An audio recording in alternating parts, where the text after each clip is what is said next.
Habrá hermanos, hermanas que estarán viniendo, pero vamos a ir empezando ya el estudio de hoy.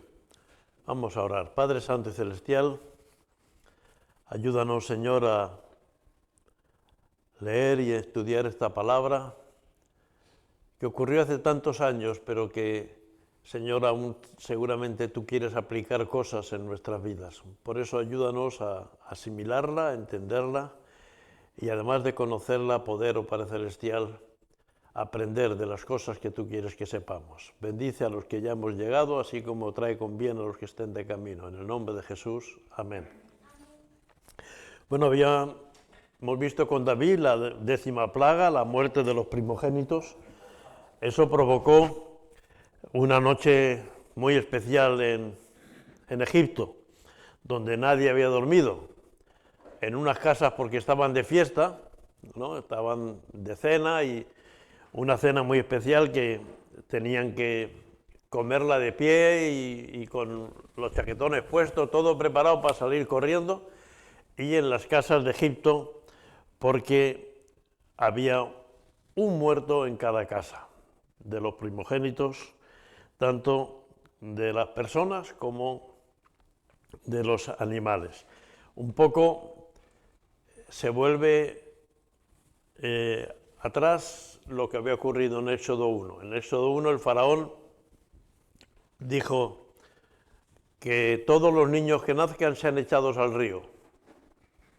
Eso seguramente que muchos niños murieron ahí, de los israelitas, pero ahora se vuelve atrás y son los egipcios los que están padeciendo la muerte, ¿no?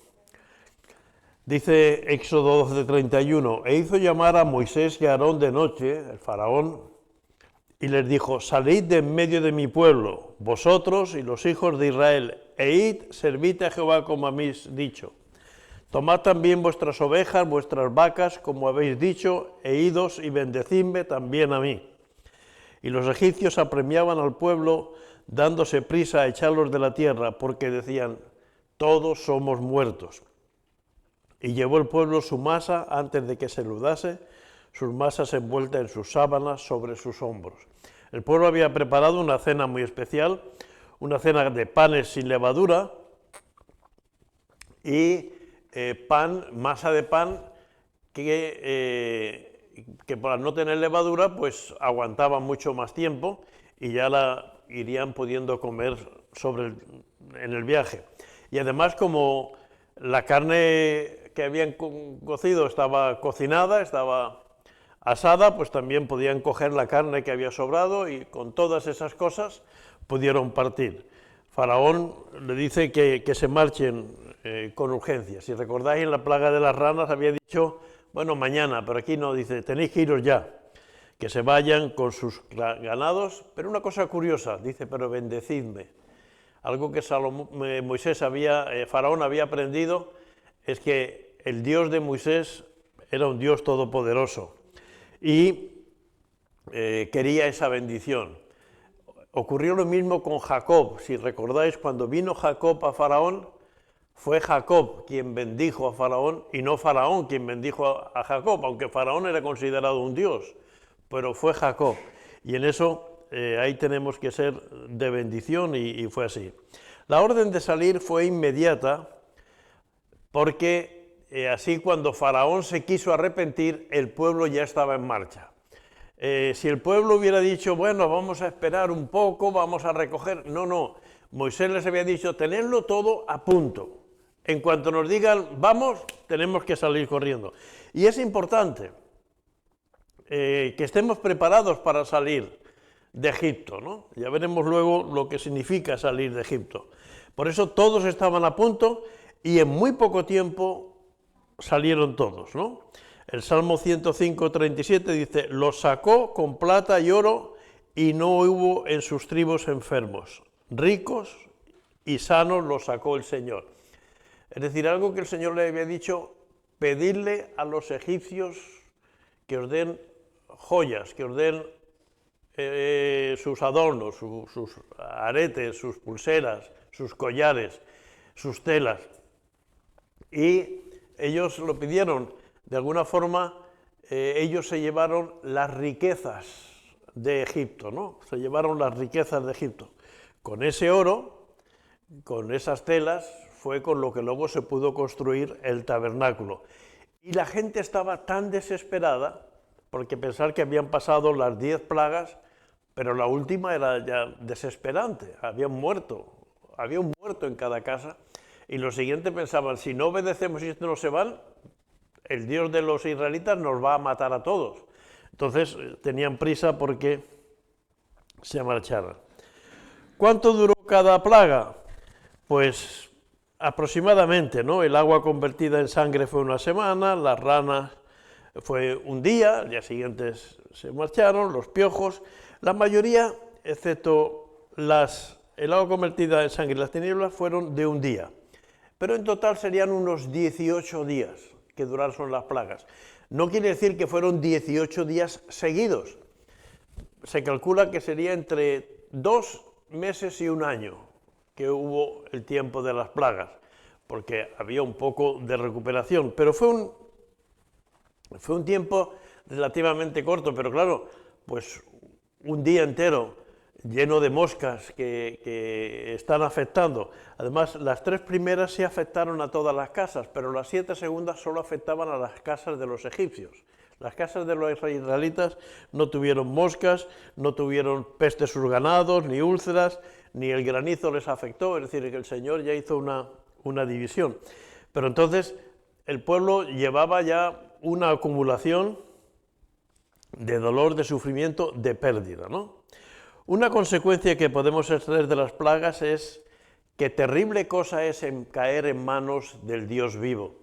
Es verdad que Dios es bondadoso, es verdad que Dios es amor, pero cuando Dios juzga, entonces la situación se hace muy desesperante. Es decir, si yo pongo aquí un trozo de pan y lo envuelvo o lo pongo dentro de una fiambrera o dentro de una bolsa de plástico bien cerrada y pongo aquí otro trozo de pan al aire libre y vengo mañana o pasado mañana, es posible que el que está dentro de una fiambrera que no le da el aire va a estar tierno, se va a poder comer, pero el que está al aire libre se habrá secado, será muy duro.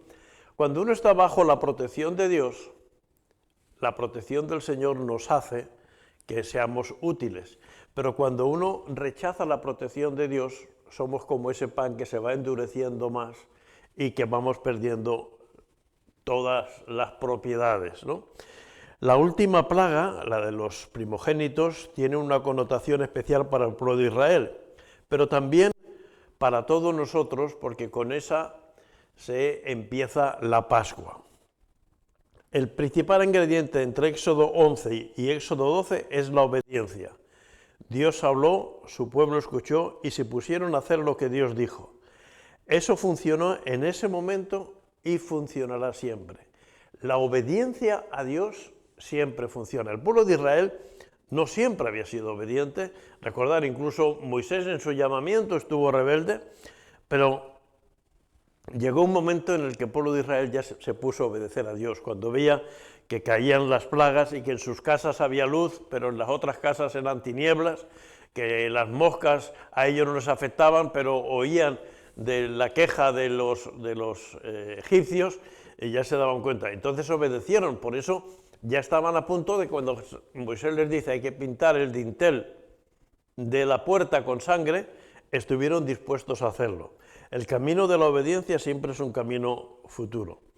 Éxodo 11:3 nos dice que Moisés era tenido por gran varón en la tierra de Egipto, a los ojos de los siervos de Faraón y a los ojos del pueblo. La presencia de Dios era evidente en la vida de Moisés. Moisés además no hablaba. Moisés era como el enviado de Dios y el que hablaba era su hermano Aarón. Su hermano Aarón, el que decía, pero ellos veían que Moisés tenía esa presencia de Dios que aún sin hablar le hacían ser tan poderoso, ¿no?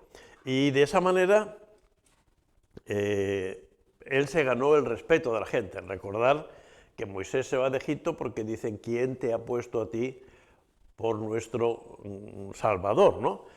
ahora vuelve 40 años después, muchos de los egipcios, de los israelitas que estaban entonces, ya se habrían muerto, porque con trabajos duros la gente vivía menos, pero la gente que viene pues ve que Dios está obrando a través de Moisés. En Éxodo 12:35 dice que hicieron los hijos de Israel conforme al mandamiento de Dios, pidiendo de los egipcios alhajas de plata, de oro y vestidos. Y Jehová dio gracia al pueblo delante de los egipcios y le dieron cuanto pedían. Así despojaron a los egipcios. Los egipcios se quedaron con la tierra arrasada por las plagas, con sus ganados muy empobrecidos por las plagas, con el dolor de haber muerto en todas las casas y además pobres. De hecho, Egipto nunca más volvió a ser esa nación poderosa que había sido antes de la salida de los israelitas, ¿no? Los egipcios dan joyas, le dieron lo que pidieron con tal que se fueran. Por eso se dice que despojaron a los egipcios. En fondo sería como una compensación por el tiempo de servidumbre, la provisión de Dios para el viaje y para el servicio a Dios. Partieron los hijos de Israel de Ramsés de Sucot como 600.000 hombres de a pie, sin contar a los niños. Es decir, se calcula que eran entre 1.200.000 y 1,5 millones de personas.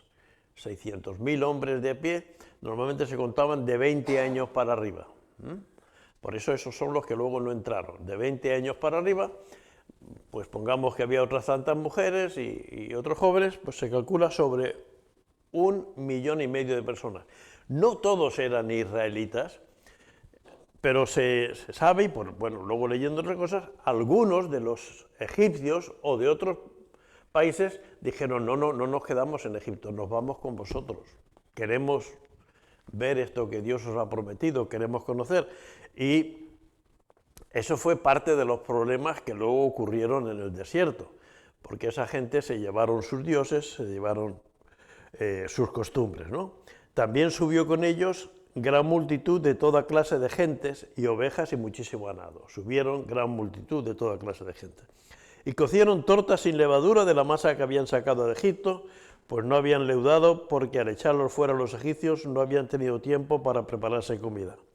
El tiempo que los hijos de Israel habitaron en Egipto fue 430 años, desde que Jacob vino con su familia, 70 personas, hasta 430 años después, que se fueron 1,5 millones de personas. Bueno, 430 años, si contamos generaciones de 70, 80 años, pues son 6 o 7 generaciones, ¿no? O 8, ¿no? Es decir, que tampoco son 200 generaciones, pero sí que hay una serie de generaciones que habían pasado. Salieron 600.000 hombres, más mujeres, niños y gran multitud de toda clase de gente.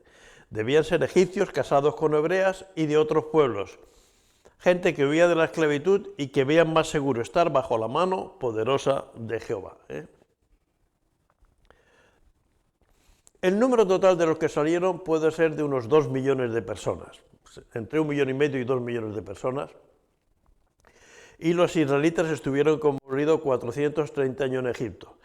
La fecha de salida se calcula entre 1400 y el 1290 a.C., es decir, haría 3.000 y poco años, ¿no? Así que esto no ha pasado hace miles y miles de años, sino unos 3.300, 3.400 años.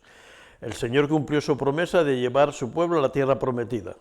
Igualmente cumplirá la promesa de su segunda venida. Improvisaron la comida porque no tuvieron tiempo de hacer previsiones.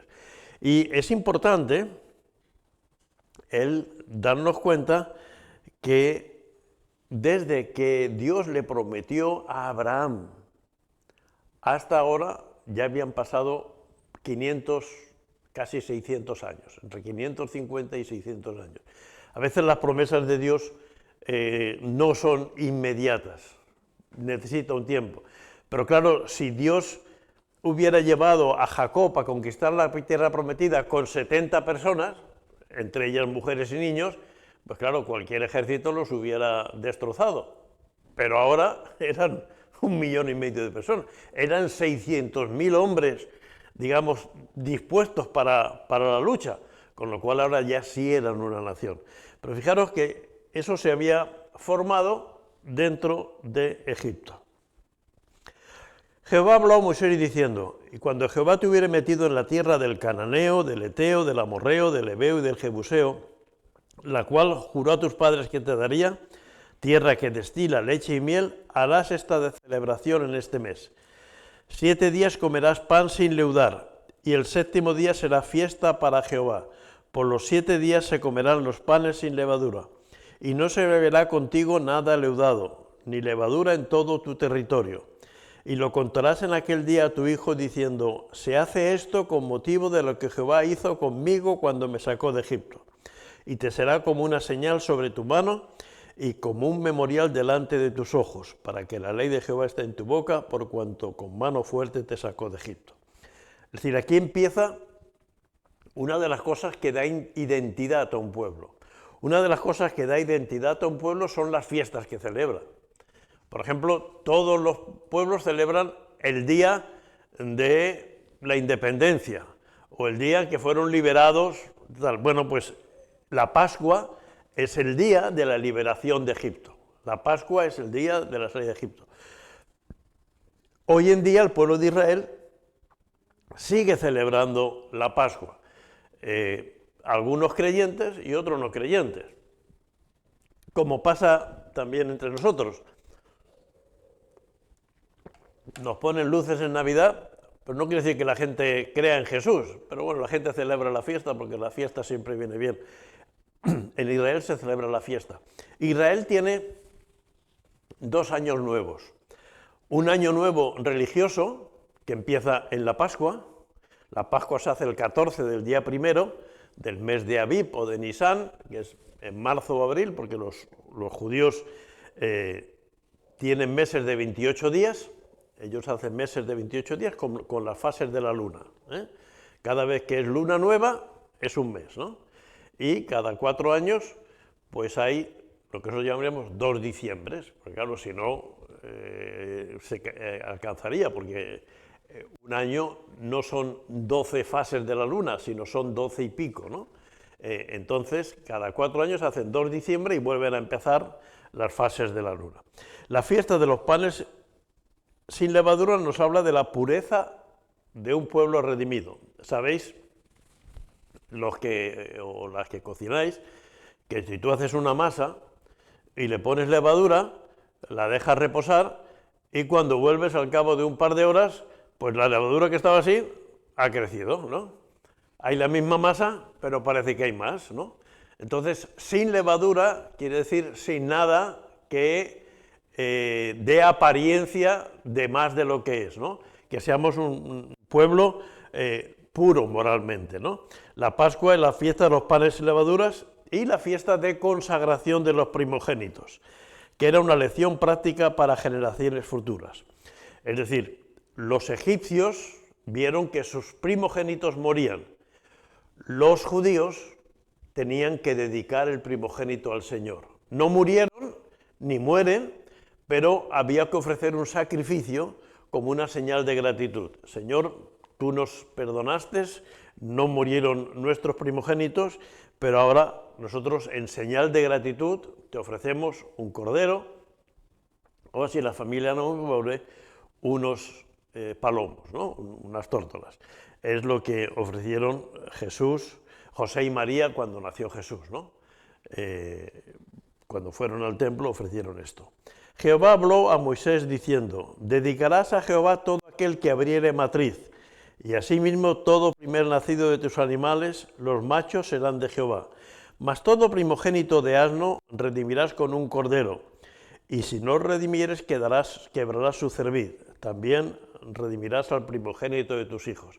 Es decir, si nacía un ternero o nacía un corderito, ese primer corderito, esa primera ternera de esa vaca o de esa oveja, tenía que ser sacrificado, era del Señor, ¿no? Sin embargo, si nacía de un burro, como los burros eran los animales que servían para trabajar, entonces no era necesario, podía sacrificar un cordero pobres corderos dirían, ¿qué culpa tenemos nosotros, no? Pero bueno, todo esto es simbología de por qué Jesús es el Cordero de Dios que quita el pecado del mundo. O si no tenías un cordero, entonces sí, tenías que no ofrecer un burro, porque no se ofrecían, te podían ofrecer más que los animales que Dios había dicho, pero sí, entonces ese burro no podía servirte, porque era un burro que pertenecía al Señor. Como ves, había una serie de normas que requerían de obediencia, sobre todo, ¿no? Dios nos redime para que le sirvamos. De allí en adelante, todos los primogénitos de los hijos y de los animales debían ser dedicados al Señor. Si Egipto fue azotado por Dios en la figura de los primogénitos hebreos eran consagrados a Dios. No solo los primogénitos, sino todo Israel debía consagrarse al Señor que los había redimido. Los primogénitos de los animales se ofrecían en sacrificio, excepto el asno, que era rescatado con un cordero o desnucado. Era redención o destrucción. Más adelante pudo ser rescatado por dinero. Cuando luego en Levítico Dios le dio otras normas, pues podían pagar un precio para no tener que sacrificar un animal ni matar al asno, ¿no? Los primogénitos hijos fueron consagrados al culto, más adelante fueron rescatados, pues los levitas fueron consagrados para el culto al Señor. Los primogénitos de los hombres tenían que ser redimidos por dinero, como se ordenó más tarde. Números 18:6. Dios nos redime para que le sirvamos. De allí en adelante, todos los primogénitos de los hijos de los animales debían ser dedicados al Señor para que el pueblo aprenda a depender de Él y agradecer lo que de Dios recibe. Si Egipto fue azotado por Dios en la figura de los primogénitos eran consagrados a Dios. Eso, mientras iban por el desierto era fácil, porque el pueblo iba por ahí, pero cuando luego se establecieron en la tierra de Canaán, tenían que ir a Jerusalén. Claro, tengamos en cuenta que eran tiempos donde la gente iba andando o en burro, como mucho, ¿no? Entonces significaba un desplazamiento importante, era una señal de obediencia importante. Y requería el agradecer y el darse cuenta al pueblo de que lo que tenía era de parte de Dios. Este mandamiento de Dios de sacrificio por todos los primogénitos es lo que se nos relata en Lucas 2, 22, 23, cuando José y María fueron a ofrecer sacrificio por Jesús, ¿no? Lo que os decía, que ellos ofrecieron 2 palominos porque eran gente humilde, y es lo que hacemos hoy en día en las presentaciones de los niños. En realidad viene a simbolizar consagrar nuestros hijos al Señor. Y como hoy en día pues queremos consagrar a todos, pues no lo hacemos solo con los primogénitos, sino lo hacemos con todos los hijos que tenemos, si lo deseamos. Eso es una costumbre, no es que sea un mandamiento del Señor, pero sí es una costumbre y un compromiso si lo hacemos conforme a la voluntad de Dios. Pero que todo eso tiene la raíz en todo esto. El Salmo 81:10, por ejemplo. El Salmo 81:10.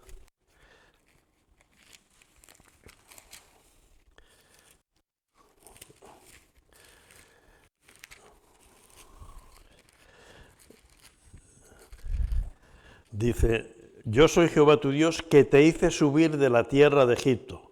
Abre tu boca y yo la llenaré. Lo mismo dice en Josué 24:17, en Amós. El pueblo de Israel es un pueblo muy orgulloso. Hoy en día lo vemos. El pueblo de Israel cree que ellos pueden derrotar a los palestinos, derrotar a los del Líbano, derrotar a los árabes.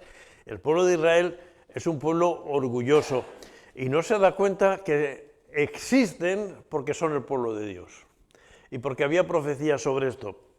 Pero a pesar de eso, Dios actúa con ellos. No es propósito de este estudio hacer análisis de las 10 plagas, ¿no? Y la última plaga tiene una connotación especial para el pueblo de Israel, pero también para todos nosotros. El principal ingrediente de Éxodo 11 y 12 es la obediencia. Dios habló, su pueblo escuchó y se pusieron a hacer lo que Dios. Esto funcionó en ese momento y funcionará siempre. Es decir, la obediencia siempre funciona. Preparar la Pascua llevaba mucho tiempo, la Pascua no se hacía de un día a otro. El animal se cogía el día 10, o sea que el día 10 tenían que elegir, 4 días antes, tenían que elegir el animal. ¿Por qué? Porque tenía que ser un animal perfecto.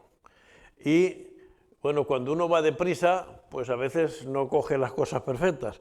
Tenían que coger y tenían 4 días para verlo. Y si veían que era todo perfecto, entonces el cuarto día se sacrificaba el animal y se comía. Era la víctima de la Pascua. Por eso Jesús fue el Cordero de Dios que quita el pecado del mundo, ¿no? Y cuando los hijos preguntaban, tenían que contar todo eso.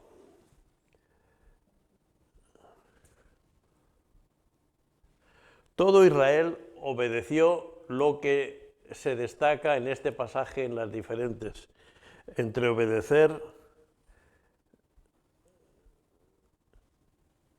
y la orden de salir. Un poco esto ya creo que lo hemos visto, ¿no? ¿Cómo habían salido de Israel? Por la profecía de Abraham. Génesis, capítulo 15. Génesis 15, 13 y 14. Me está haciendo cosas raras la pantalla esta. Génesis 15, 13 y 14.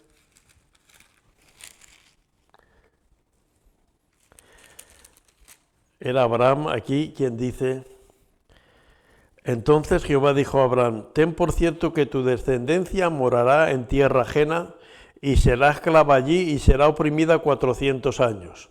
Mas también a la nación a la cual servirán juzgaré yo, y después de esto saldrán con gran riqueza. Y tú vendrás a tus padres en paz y serás sepultado en buena vejez. En Génesis 15 Dios ya le dice a Abraham lo que va a pasar, que va a haber 400 años de esclavitud, que van a sufrir por eso, pero que van a salir con gran riqueza, ¿no? A ver si consigo. Me está repitiendo. A ver.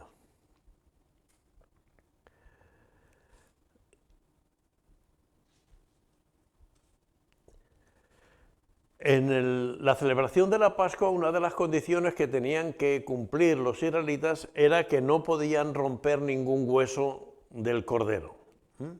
Por eso de Jesús no pudieron romper ningún hueso. ¿Recordáis cuando fueron el centurión romano a romper las piernas? Rompían las piernas a los crucificados porque de esa manera no sufrían tanto, la muerte era más rápida, ¿no? Porque se aguantaban y tal, y normalmente los crucificados morían por asfixia, ¿no? Porque ya no podías respirar y entonces morían. Entonces le rompían, porque se aguantaban con las piernas, le rompían y entonces ya era, en el fondo era una señal de misericordia que hacían. Pero cuando fueron a Jesús, vio que ya estaba muerto y para confirmar le atravesó con una lanza, ¿no? Hay muchos paralelismos entre el Éxodo y la salvación de Jesucristo. ¿Qué significa Egipto para el cristiano? Egipto es el mundo. Vivir en Egipto es vivir en las esclavitudes del mundo, cuando estamos bajo las ataduras del mundo. En Mateo 2:15 también dice que de Egipto llamé a mi hijo.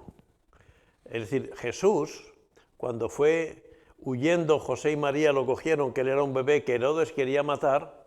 ¿Dónde se fue a esconderse? José y María, guiados por el ángel, se fueron a Egipto. Luego Jesús también vino de Egipto, ¿no? Es decir, era una simbología de que él iba a salir de la esclavitud. Faraón es una imagen de Satanás, de alguien que quiere el mal para el pueblo de Dios. La esclavitud es la servidumbre del pecado. El pecado nos va a atar. Si yo digo, no pasa nada porque diga una mentira, al final me volveré un mentiroso compulsivo. O no pasa nada porque me lleve esto del trabajo, al final eso me llevará a otra cosa y al final volverá. Es la servidumbre del pecado. Las plagas es el poder convincente del Espíritu Santo. El Espíritu Santo tenía el poder de mandar plagas a la casa de un sitio y no mandar la plaga al otro sitio. Igualmente que tiene poder para nuestras vidas. La Pascua simboliza la sangre de Cristo que nos limpia de todo pecado. Y la gente no israelita que acompaña a los hebreos son personas no convertidas que puedan andar entre nosotros.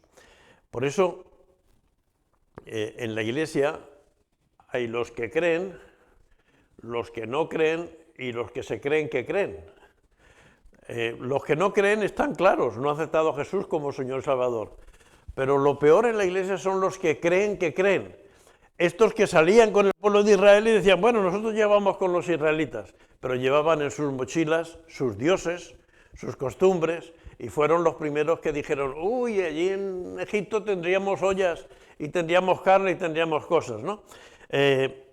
Bueno, no podemos evitar que en la Iglesia haya de todo, porque nosotros no tenemos todo el discernimiento, pero el Señor sí lo tiene, y al final el Señor es el que va a juzgar todas estas cosas. Pero sí es importante esto de que Egipto es el mundo. Cuando leemos en la Biblia el rey de Egipto, está hablando del rey del mundo, está hablando de Satanás, está hablando del diablo, está hablando de todas esas cosas. Y cuando habla del pecado, pues está hablando de la esclavitud y todas esas cosas. La consagración de los primogénitos, ya lo hemos visto en el otro grupo, y la orden de Dios de ofrecer sacrificio por todos los primogénitos es lo que nos relata en Lucas capítulo 2. Éxodo 13, 17. Y luego que Faraón dejó ir al pueblo, Dios no los llevó por el camino de la tierra de los filisteos, que estaba cerca, porque dijo Dios, para que no se arrepienta el pueblo cuando vea la guerra y se vuelva a Egipto. Mas hizo Dios que el pueblo rodease por el camino del desierto, del Mar Rojo, y subieron los hijos de Israel a Egipto el mar. Había un camino directo. Para ir de aquí a la plaza Pere Garau, está claro, salimos, giramos a la izquierda y tal. Pero Dios les dijo, no, subir hacia Aragón.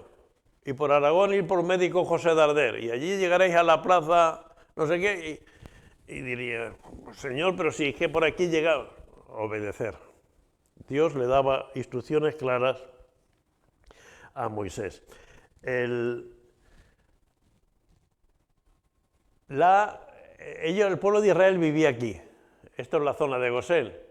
Y salieron por aquí. La visión tradicional, y que muchas Biblias tienen, es que el pueblo de Israel hizo este camino. Porque esta se llama la península del Sinaí, ¿no? Aquí estaría un monte del Sinaí. Pero realmente, una de las cosas que ha permitido la Biblia es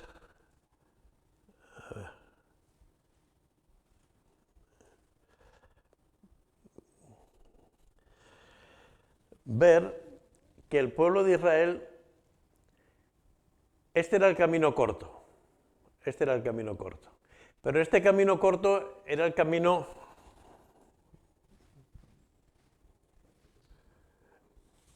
¿podemos recuperar el mapa? Ese era el camino corto que veíais por ahí arriba, era el camino de los filisteos. Por ahí había que pasar por los filisteos. Y los filisteos siempre había sido un pueblo en contra del pueblo de Dios, ¿no? No sé por qué no sale un poco más, a ver. Yo aquí lo tengo bien en la pantalla pequeña, pero allí no aparece. Bueno, os lo marco por aquí. Este era el camino corto. Pero ¿por dónde fueron el pueblo de Israel? El Señor los mandó por aquí, por aquí, por aquí, por aquí, y aquí cruzaron el mar Rojo. Ellos pasaron por aquí, pasaron por este, y bajaron aquí y cruzaron por aquí el Mar Rojo. No cruzaron por aquí, aquí había muchas, bueno, se ve que hay algún problema ahí en el PowerPoint. Pasa esa diapositiva. Entonces, ¿por qué Dios los llevó por ahí? Pues porque había un lugar ahí donde Él quería mostrarle. Bueno, la anterior podemos ponerla. Yo creo que la anterior ya Aquí. La siguiente, pásala también.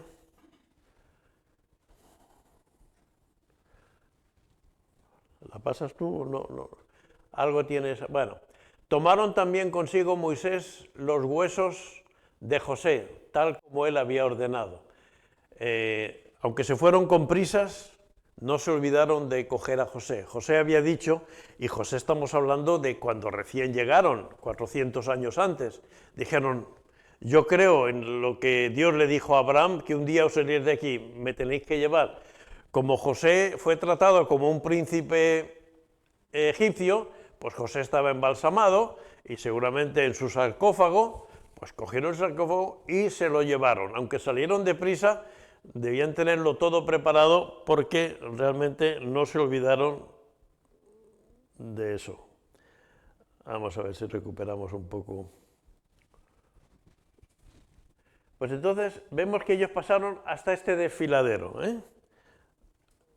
Es muy interesante ver la foto para que veamos el plan de Dios.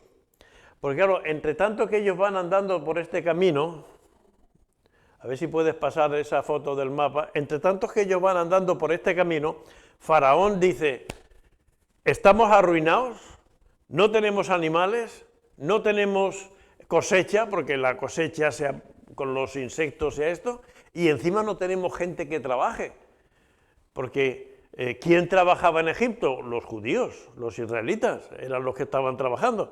Entonces dijeron, mal vamos a ir. Fijaros, aquí se van con el sarcófago de Moisés. Y partieron de Sucot y acamparon en Etam, esto es Éxodo 13, 20. Y Jehová iba delante de ellos con una columna de nube para guiarlos por el camino y de noche una columna de fuego.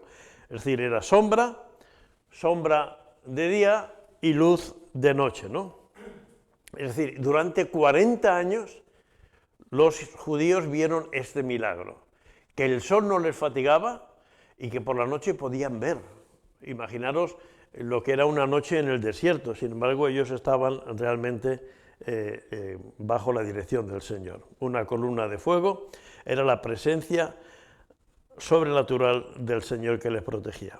Habló Jehová a Moisés diciendo, di a los hijos de Israel que den la vuelta y acampen delante de Pi-Hairot, entre Migdol y el mar. Es decir, el Señor iba guiando por ese camino que veíais de las estas hasta llegar a este sitio. Dice, porque Faraón dirá de los hijos de Israel, encerrados están en tierra, el desierto los ha encerrado. El Señor los llevó por un camino por donde no había salida, No podían volver atrás porque estaba Faraón y delante tenían el mar. Y Faraón dijo, se han equivocado. Pero Dios nunca se equivoca. Es verdad que Dios a veces nos puede poner en apuros, pero Dios nunca se equivoca. Oye, ¿sabes otra vez este mapa? A ver si lo podemos pasar.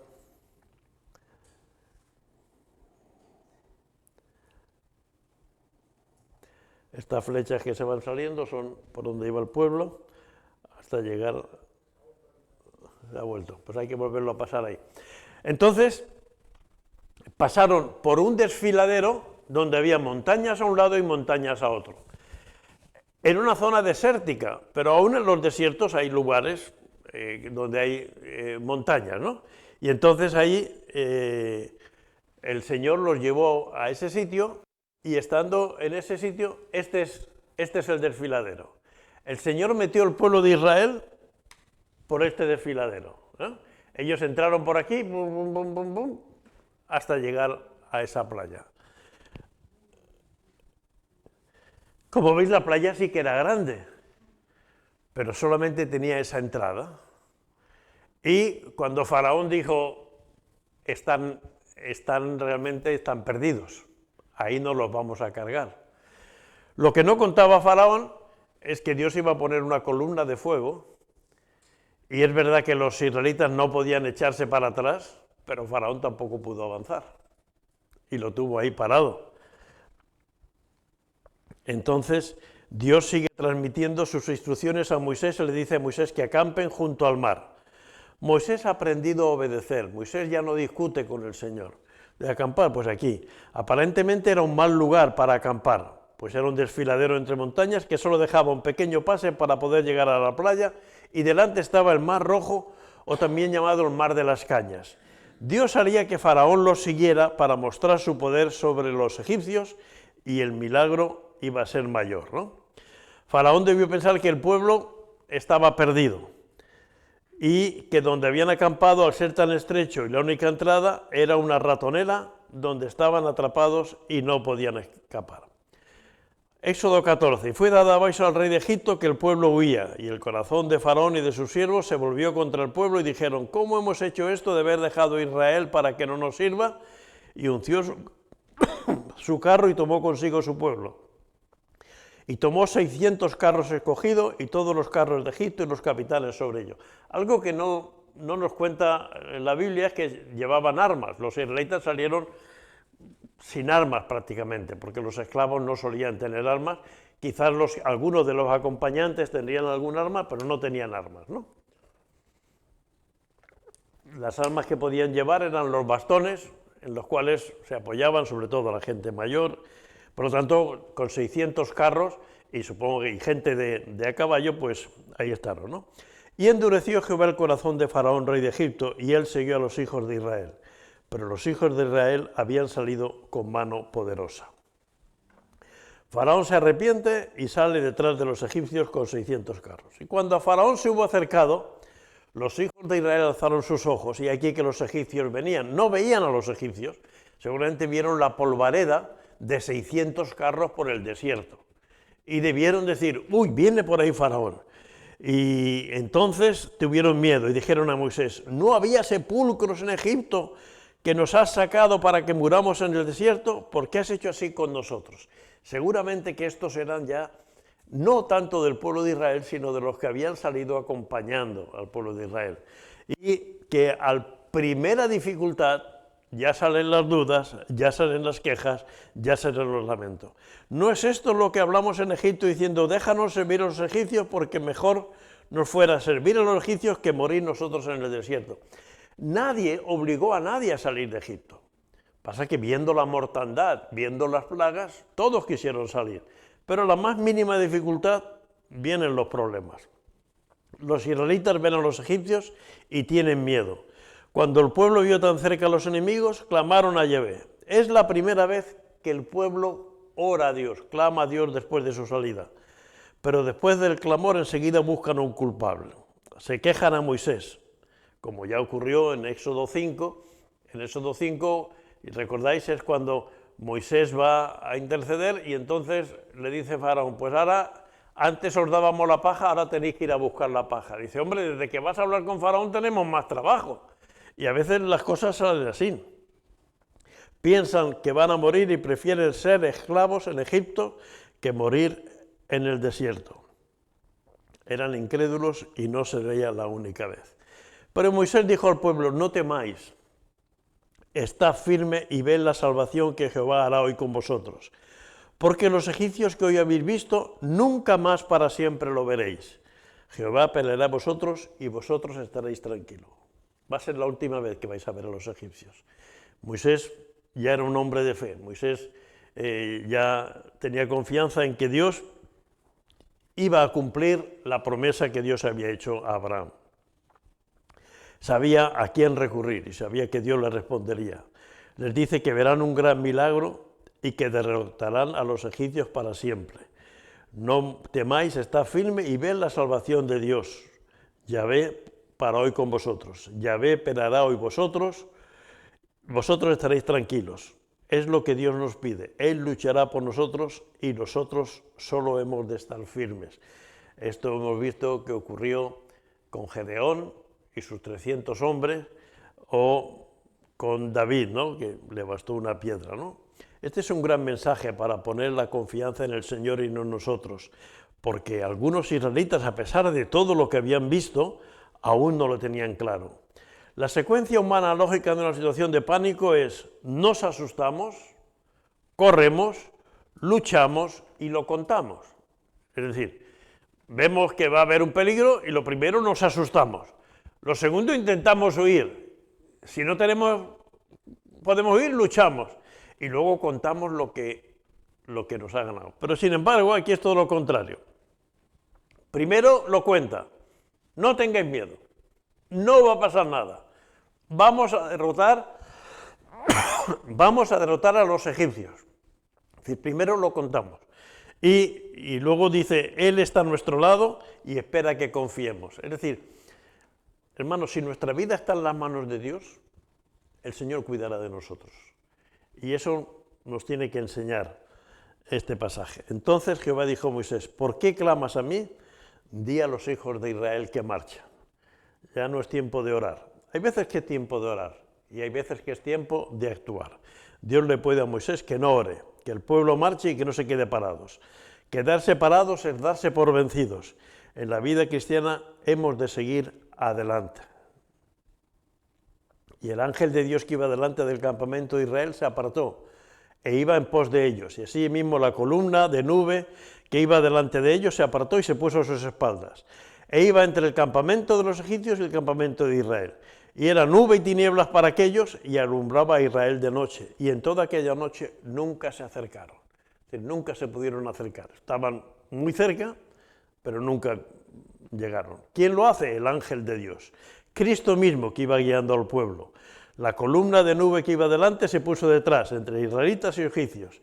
Y era nube y tinieblas para los egipcios y luz en la noche para los israelitas. En toda la noche no se acercaron los unos a los otros. Y extendió Moisés su mano sobre el mar e hizo Jehová que el mar se retirase por recio viento oriental toda aquella noche. Y volvió el mar en seco y las aguas quedaron divididas. Toda una noche soplando viento, un viento oriental, es decir, del este hacia el oeste, un viento oriental toda la noche. Entonces los hijos de Israel entraron por en medio del mar en seco, teniendo las aguas como muro a su derecha y a su izquierda. Moisés extiende su mano y el Señor abre el mar. Posiblemente fuera el mar de las cañas, no el mar Rojo, que está mal traducido, una zona conocida ahora como Lagos Amargos, que debía estar conectado al Mar Rojo entonces, ¿no? Se ha encontrado el lugar por donde pasaron los israelitas y, bueno, esto es una imagen de los 10 mandamientos. A veces los 10 mandamientos en las películas nos dan una imagen un poco distorsionada, ¿no? El Señor utilizó un fuerte viento oriental. Es habitual que en esa zona, en el desierto, haya mucho calor, mucho frío y mucho viento, ¿no? Y todo el día y toda la noche estuvieron y las aguas se dividieron y formaron dos paredes. El mar no se abre de golpe, como en los 10 mandamientos Moisés se pone y ¡bum!, se abre el mar. No, estuvo toda la noche soplando viento. ¿Por qué? ¿Qué pasaría si el mar se abre de repente? ¿Cómo estaría el agua del fondo, la tierra del fondo? ¿Embarrada? ¿Y se puede andar por una tierra tan embarrada? No se podía andar. Pero estuvo toda la noche. ¿Y qué hace el viento? El viento seca. Entonces se secó la tierra y pudieron cruzar, ¿no? Por eso, pero es lo que dice la Biblia, que estuvo toda la noche cruzando. Dios es el Señor de la naturaleza y lo utiliza para sus planes. El pueblo pudo pasar en seco. En esa zona, por donde quería enseñaros dónde está el Nureiba, resulta que el mar hace una elevación. Sabéis que por el mar tiene montañas y valles. Hay una elevación y el Señor los llevó a ese sitio. Y justo ahí se han encontrado ruedas de carros de tiempo de los egipcios, carros y muchas cosas. Entonces, también pasa hoy en día esto, que de vez en cuando hay un viento y esto queda en seco. Y no es que el agua pase de un sitio a otro, sino que el viento hace que se forme un camino. Y eso que parecía que era imposible, ahora que se sabe el sitio, que se han encontrado en el fondo de las ruedas de eso, pues el pueblo de Israel pasó por aquí. El pueblo de Egipto estaba aquí retenido por la columna de fuego y la nube. Por lo tanto, ellos no sabían lo que estaba pasando delante. Nadie sabía de la existencia de este puente subacuático más que el Señor que los envió allí. El Creador conoce la tierra, del Señor es la tierra y su plenitud, el mundo y los que en él hay. y siguiéndolos los egipcios entraron tras ellos. Cuando ya el pueblo de Israel estaba saliendo, el Señor apartó la nube y el fuego, y los vieron, y dijeron, venga, ¡bim! Salieron corriendo. Pero en ese momento cesó el viento, y cuando cesó el viento, las aguas se juntaron, y el pueblo de Egipto, aconteció a la vigilia de la mañana que Jehová miró el campamento de los egipcios de la columna de fuego y nube y trastornó el campamento de los egipcios, quitó las ruedas de sus carros, los trastornó. Entonces los egipcios dijeron, huyamos de delante de Israel, porque Jehová pelea por ellos contra los egipcios. Y Jehová dijo a Moisés, extiende tu mano sobre el mar para que las aguas vuelvan sobre los egipcios, sobre sus carros y sus rocallas. Entonces Moisés tendió su mano, y cuando amanecía el mar se volvió en toda su fuerza, y los egipcios al huir se encontraban con el mar, y Jehová derribó a los egipcios en medio del mar. Y volvieron las aguas y cubrieron los carros y la caballería. Los egipcios llegan al mar entre las 2 y las 4 de la mañana, lo ven dividido y entran persiguiendo a los israelitas. El Señor trastorna sus carros para que perdieran sus ruedas y no pudieran manejarlos, y de repente los carros más modernos de su época se descomponen y entonces ya no pueden seguir adelante. El mar volvió a abrir el camino cuando Moisés extendió mano y murieron los egipcios. No quedó ninguno de ellos. Es decir, que murieron los primogénitos, pero luego murieron todos los que salieron a cubrir el pueblo de Israel. Pero ya hemos visto un detalle importante.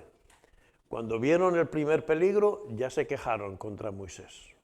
Algo grave que ocurrirá más veces en el desierto. Bueno, la semana que viene empezaremos el camino. Así salvó Jehová aquel día a Israel de manos egipcios, e Israel vio a los egipcios muertos a la orilla del mar. Y vio Israel aquel grande hecho que Jehová ejecutó contra los egipcios, y el pueblo temía a Jehová, y creyeron a Jehová y a Moisés su siervo, ¿no? Es decir, aquí eso les hizo creer, ya por lo menos tenían fuerza para creer. Como veremos la semana que viene, 3 días les duró esto, 3 días, no les duró mucho tiempo, a pesar de que habían visto mucho tiempo, pero no les duró mucho tiempo. Así fue la salida de Egipto, una salida rápida, una salida en unas condiciones tremendas, pero a partir de ahora ya cambia la cosa. El pueblo de Israel está en lo que hoy es el día Arabia Saudí, Arabia Saudí.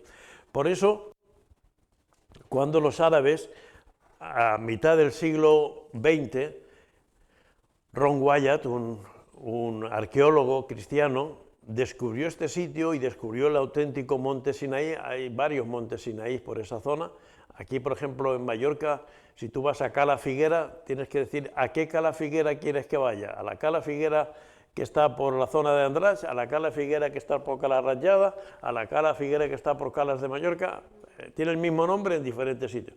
Hay varios montes Sinaí. Hay uno en la península del Sinaí, que las excursiones te suelen llevar, pero ese no fue el monte Sinaí donde Dios llevó al pueblo de Israel.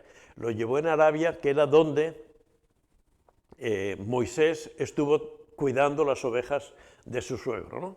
Pero eso ya lo vamos a ir viendo la semana que viene, Señor y Padre, despídenos con tu paz y con tu bendición, y ayúdanos, Padre Celestial, a conocer tu palabra y a entender que tú eres un Dios que siempre cuidas de sus hijos en todas partes. Bendice, oh Señor, a tu pueblo como siempre lo has hecho, y enséñanos a ser obedientes, que en el nombre de Jesús lo pedimos. Amén.